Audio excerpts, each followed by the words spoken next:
Hello everyone, मेरा नाम टेम्सू लोंगचारी है और मैं पिछले 22 सालों से यहाँ ऑस्ट्रेलिया में रह रहा हूँ। मेरे डैड की सरकारी जॉब थी और मेरी मॉम एक टीचर थी, लेकिन उन्होंने घर पर रहना चुना और हमारी परवरिश ज्यादा हमारी मॉम के साथ हुई क्योंकि मेरे डैड का अक्सर जॉब में ट्रांसफर हो जाता था। शायद मैं क्लास 7th या 8th में था जब मैंने पहली बार नशा किया और फिर वो मेरी दवाओं का विकल्प बन गया और फिर वो नशा मेरे जीवन का हिस्सा बन गया। जब मैंने नशा करना शुरू किया तो मेरे जीवन का हर हिस्सा प्रभावित हुआ। मैं घर से चोरी करने लगा, अपने रिश्तेदारों से चोरी करने लगा। मेरा परमेश्वर से कोई संबंध नहीं था, मैंने उसे भुला दिया था।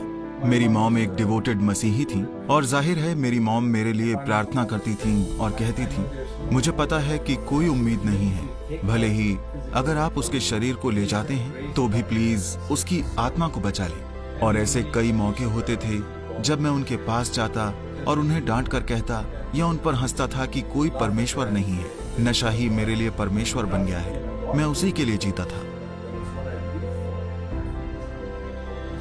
मेरे ख्याल से अगस्त महीने के आसपास की बात है। मैं तभी डिटॉक्सिफिकेशन सेंटर से बाहर आया था। बाहर आने के पहले ही दिन मैं नशे की तलाश में निकल गया। उस दौरान मेरा एक दोस्त था जिसके साथ मैं ये सब करता था। एक दिन अचानक उसने मुझसे कहा कि टेम्सू, मुझे लगता है कि अब समय आ गया है कि हमें प्रभु यीशु और चर्च जैसी चीजों के बारे में जानना चाहिए। ये सब सुन मुझे बहुत अजीब लगा। अगले दिन मैं उससे मिलने जा रहा था तो रास्ते में एक छोटी सी चाय की दुकान थी। उसके घर से लगभग 15 से 20 मीटर की दूरी पर ही। मैंने वहाँ एक चाय का ऑर्डर दिया। तभी मुझे बाहर एक हलचल सुनाई दी तो मैंने बाहर जाकर पूछा कि क्या हुआ। किसी ने मुझे बताया कि किसी को गोली मार दी गई है। मेरे दिमाग में मेरे दोस्त का ख्याल आया। मैं भागता हुआ उसके घर पहुंचा और मैंने देखा कि वो खून से लथपथ पड़ा था।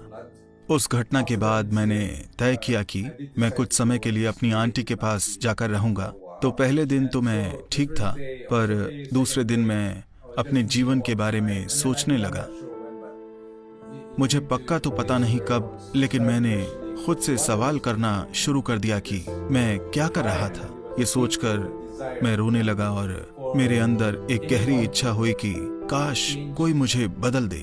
तो मुझे याद है कि मैं ये कहते हुए प्रार्थना कर रहा था कि अगर आप सच में हैं, अगर आप सच में वो परमेश्वर हैं जिन पर मेरी माँ विश्वास करती हैं, तो मेरी मदद करें। उसके बाद मुझे अपने ऊपर कुछ महसूस हुआ और मैंने फैसला किया कि नहीं, मुझे अब ये और नहीं करना है। इसी इरादे के साथ मैंने डिसेंडिंग ऑर्डर में छोटे छोटे पैकेट बनाए। तो जब मुझे दर्द होता था तो मैं एक छोटी खुराक लेता था और फिर मैं अगले दिन का इंतजार करता था कि मुझे दर्द ना हो। मैंने अपना नशा कम कर दिया और आखिरकार नशा छोड़ दिया। इस तरह मुझे नशे की लत से पूरी तरह मुक्त होने में 21 दिन लगे और फिर आखिरकार मैं एक मिशन के साथ एक डिसाइपलशिप ट्रेनिंग स्कूल जाने लगा।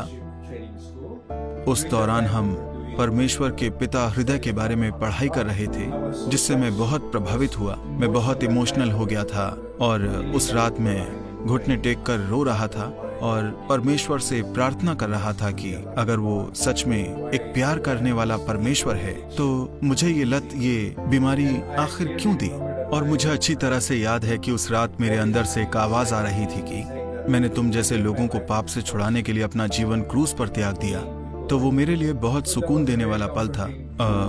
मैं उस खुशी को, उस सुकून को और उस आराम को शब्दों में बयां नहीं कर सकता। तो इसके बाद 6 महीने का समय पूरा करने के बाद मैं वापस घर आ गया और मुझे लगा कि उसी दिन से परमेश्वर मेरा मार्गदर्शन करने लगे। मुझे लगता है कि उन्होंने ही मेरे अंदर सही काम करने की इच्छा पैदा की। उन्होंने मेरे लिए गलत दरवाजे बंद किए और उन्होंने सही दरवाजे खोले। मुझे इसमें कोई शक नहीं है कि परमेश्वर शुरू से हमारे साथ थे। जब मैं रोया था या वो मेरी मॉम की प्रार्थनाओं का भी उत्तर देते थे, उन्होंने कभी हार नहीं मानी। इस तरह मैं नशे की लत से मुक्त हुआ और नशीली चीजों के इस्तेमाल से दूर रहा।